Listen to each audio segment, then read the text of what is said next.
everything. The way I walk, the way I breathe. Will my fate shift into the night? But here I am, same old thing. Thinking deep, no ecstasy. Reality haunts the living mind.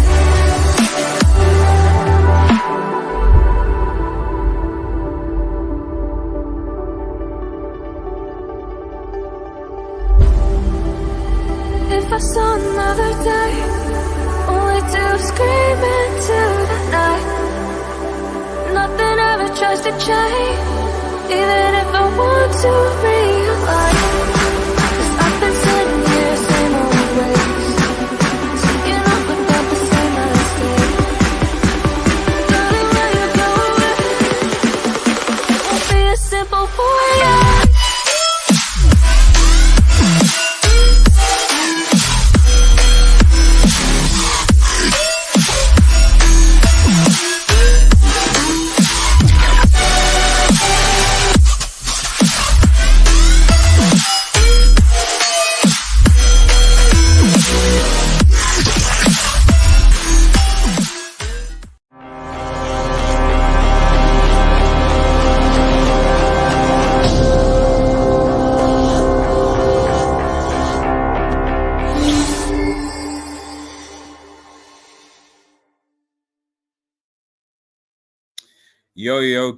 Yo guys, I know it is late, but I'm giving my brief match reaction. So shout out to those who be watching live, shout out to those who be watching in the morning. But Manchester United 2, Chelsea 1 in what was a significant dub for Manchester United. I am so glad that we were not humiliated today against Chelsea. If there's any game of the season I want to win for obvious reasons, it's this sort of massive dub against Chelsea Football Club. Before we get into it, guys, if you are new to the channel, to like, share, and subscribe to Red Devil Studio. Follow us on Twitter, VS9, and smash the notification button. Latest Manchester United news. So let's get straight into it. Make sure you drop a like. Let's get straight into it. I'm ecstatic for the win. At the end of the day, we were the better team. It's arguably, in my opinion, the best performance that Manchester United had. Big up Raymond Moore. Shouts. I'm happy that we won, man. I'm happy that we won. For me, it was the best performance. I mean, considering everything that happened this week with the leaks and the stories and all the rest of it and the stuff coming out, I didn't know what Manchester United was going to see, to be honest. I genuinely thought we were underdogs. I thought United were going to struggle. But the reality is that he picked the 11. He picked the 11 that essentially are going to play for him. I mean, if you're looking at the 11 that Ten Hag picked are the 11 that are playing for Ten Hag. That's the way I see it. Onana obviously playing for him. Maguire and Lindelof are obviously. Mctominay is. Dallo is. Wan-Bissaka, I'm not sure, but I suspect so. I'm sure. Anthony and all the others. They are. So at the end of the day, he picked that team, and the team got the job done. That team got the job done. And yeah, I think that, certain players that were dropped, certain players that weren't involved, especially if they are part of the leaks or part of the process, it's quite possible that they will be moved on. I don't know. We'll see what Sir Jim does. We'll see what Nuntago does. I still think we can do better. And Ten Hag, for whatever reason, doesn't know how to see out games easily. And that's what needs to be improved. But Chelsea are trash. Chelsea are trash. Chelsea are garbage. Chelsea do not know the first thing it comes to actually playing football, to be honest. And I say that with all due disrespect. They don't know how to play football. Our midfield of Bruno, McTominay, and Amrabat, who was brilliant today, by the way. Amrabat was awesome. I think I put a poll, a community poll for everyone in the community as to who you thought was man of the match. And I think, from what I can see, actually, I think a lot of people, surprisingly, not surprisingly, but unsurprisingly, are saying that you believe that Amrabat is actually the man of the match, actually. So, yeah, a few polls, and I think a good 74% of the community is thinking that Amrabat was man of the match and Mctominay is a second. Despite the fact that Mctominay scored a brace, I think a lot of people think that Amrabat, arguably, this was Amrabat's best game for Manchester United, actually. Now, whether he can do that on a consistent basis, well, there's more to be seen from that. However, I think when you look at this game, when you look at the positives, when you look at obviously the way that Amrabat played alongside McTominay obviously G'ing up, even though really and truly it should be our forwards. Garnacho obviously supporting and looking really good on that left hand side. The substitution to bring Reguilon on and to play proper fullbacks, I think really helped. Lindelof, I feel, has struggled quite a bit this season. So I think that Ten Hag is a decision to make. I feel like Ten Hag is going to probably play Maguire and Evans together, which is weird. Although you could probably get away with it against Bournemouth, I hope. But Varane is obviously an option. He should be involved. I personally think, I think he should be involved. But Evans is there, so, but we need another centre back, especially if we're going to let Varane go, which is what things like it looks like is happening. But Maguire, fair play to him. He did his job, and increasingly he's getting better and better and better. I say that relatively because Maguire's a ceiling. But what I mean is that he's becoming consistent and somewhat reliable at the back. So there is that. Yeah, I mean, fundamentally, it's quite late in the UK, so I'm not going to be too long with this match reaction. But overall, I am happy with Manchester United's performance today. We need that to be consistent, especially with Liverpool next weekend at Anfield. I still think we'll lose that game, but a good draw over at Anfield would be a good confidence booster. We have Bournemouth this weekend at home that I'm expecting a dub. Onana could have done more for the goal that we conceded. I'm not sure. I think it was just a good strike. So yeah. But we got the equalizer obviously from Scott Brace, and like I said, we deserve to win. I mean, if you look at the stats here, we had 28 shots on Chelsea's goal. 28 shots, 13 for Chelsea, 9 shots on target for United, 3, and then possession. They had slightly more possession, 44, 55, but we don't need tons of possession anyway. I don't believe that. But yeah, it was, I'm in a much better place now that Manchester United have actually won and beaten Chelsea than actually before, where potentially they could have cooked us if they could figure each other out, but they can't figure each other out, so it was fine. Anyway, let's move to the player ratings because I need to sleep. So Onana, I'll give Onana a 6.5. Obviously, a 1. Probably could have done better, a little bit better for that goal. It's not entirely his fault, but maybe could have done a little bit better anticipation. Maguire, I will give a 7.5. I think he was solid at the back, and better defensive cover than Lindelof, who I'll probably give 5.5. Again, we won, so it's fine. So, but he's, he just, he keeps on getting bullied, and that might be a problem going forward. Even though I think on the ball he's better than Maguire. So we potentially got to pick one or sell him and buy someone who can do both those jobs. Dallo, I'll give Dallo. I was going forward, was getting a bit. Dallo, 7.5. I think again he had a good game doing the hard work, running up and down, especially competing. Now he's got to be competing with. Big up Jarvis, man. Hope you're doing well, buddy. Thanks for joining this late stream. I'm only streaming for a little bit, just going to play not that long because I need to go to bed. Yeah, Dallo in that right back position was at times having a little bit of difficulty, but he's competing Wan-Bissaka in the position and making its own, and he's offering up his good share performances. So big up to Dallo.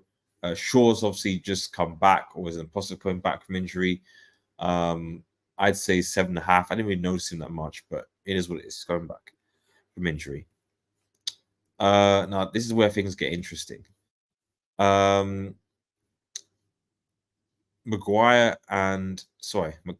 and Amrabat. So Mctominay has to get. I'll give Amrabat an 8.5 and Mctominay an 8 for different reasons. I obviously think that Amrabat was overall the better player, and part of the reason why we won obviously the game, a significant reason. But at the end of the day, Scott McTominay scored a brace, and both of those goals also helped the team as well, and like his trajectory upwards. And I've been saying so many times, I don't understand why this guy's a support striker. He should be a support striker for Manchester United, and I don't know why that's not the case. But again, it is what it is. Where are we now? Yeah, Anthony. I think Anthony give a solid 7. Anthony, I think this is arguably Anthony's been best game for United since for this season. He had, there's still a few what I call immature things that need to be kind of ruled out, but got rid of. Sorry, but at the end of the day, he's improving, and we need to give him time. You say to yourself, you keep this front three, front four even. You don't change it. Bruno Fernandes, I'll give Bruno Fernandes a 7 again as well.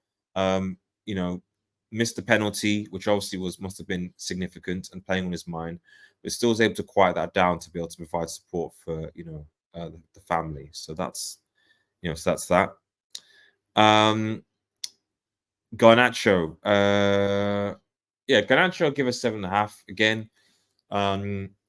Assist, but also very talented player, Garnacho. First proper breakthrough season, doing his thing. Well, I guess he did. It was last season as well, but more so this season than being just a bench player. But at the end of the day, so it's he's coming along, Garnacho, and there's already competition for that left hand spot, because again, you have a certain Marshalls and Rashfords on the bench are watching. You even have Palestri and potentially Ahmad coming back. So the competition on the left and right is going to be very, very interesting going forward. And Højlund, I'll give Højlund a 6.5. He did okay, so closing was down, but he just doesn't have that that end product as of yet. Not his fault. He needs chances created for him. But he's not getting it, and I have a bet to say that he should probably score 15 goals in all competitions, and that's, well, I think he's got 5 in the Premier League. Does he have won the cup? He might have won the cup, so I need him to score another. I'm just thinking. I need to. What do I need? Yeah, I need him to score another 10 goals. Yeah, 10 or 9 goals. Yeah, which, given that FA Cup is doing, we've got a decent draw, is doable. Raymond says, do you think we should stick going to Kirk? I'm torn with our season so far. At the end of the day, the way I see it, Raymond, is that the biggest issue that we need to understand is the takeover. The takeover has been one of the biggest blights on this club for a while, how it's been managed. And at the end of the day, it looks like Sir Jim Ratcliffe is going to seal his 25% deal or whatever. So the board structure is going to be changed. Everything's going to be different. So I suspect what will happen is that the board, or the Ineos guys, are going to use this season as a litmus test for Ten Hag. They'll look at the results of this season and they'll constantly go to the players and say, "Is this okay? Is this all right?" Blah blah blah. That's what the Americans. That's what they all do now. That's what they'll do. So for me, Erik Ten Hag is actually on borrowed time, because I do genuinely believe that when new management arrives and new decisions are made, then the old furniture is often quick to go, because they want the shiny new furniture that they want and they crave. Hence Guardiola, for example, at City. But it is what it is. That's where we are.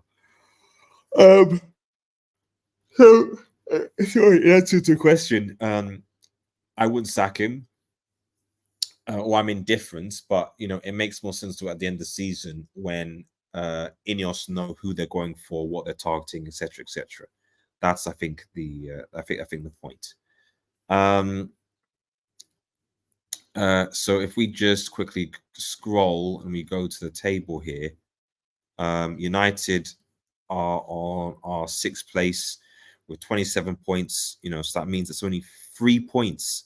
So same level points as Spurs, obviously, who have played a game already and have superior goal difference, but only 3 points behind Manchester City, having played the same amount of games, which is interesting considering that United are supposed to be having their worst ever Premier League season, and we're only 4 points from City. That's interesting. And we're only, if you're looking at a third, we're only 5 points from third. So it's not a lot. There's not a lot in it, but we have to beat Bournemouth. I think City have Luton, don't they? Yeah, Luton Town. But yeah, and Spurs do they have Villa? No, they don't. They've got West Ham, which is still tricky.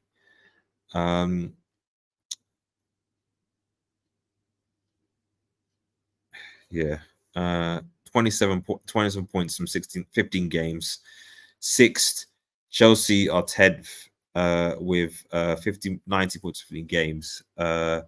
Although in fairness to them, sorry, West Ham play soon at some point, I guess. So if they win, they'll be difficult. But they do have the opportunity to go into 9th place, assuming West Ham don't beat Spurs, which is still a possibility. You never know. What was I going to say? Yeah, whether we'll I mean, I suspect we'll beat Bournemouth for the weekend. I hope we do anyway. But Bayern, Liverpool, and then some of those other fixtures. I mean, you look at these coming fixtures and you're like, win, okay. Pounding. West Ham away is tricky. Hopefully Moyes can do us a favor, but it is tricky. Villa at home, they're tricky now. It's going to be difficult under Emery. Schools before. Nottingham Forest tricky as well. And then it goes down. So that's the end of the year. So we United end the year in some very, very difficult fixtures. Very difficult fixtures. If we come out the other side of those fixtures, and still maintain a healthy, not lead, but proximity to the top 4 or 5, then I don't have any complaints, because my goal this season, as low as what people say, is that we need to secure Champions League football for next season. That's my goal. That's what I want anyway. So yeah, that's my 2 cents.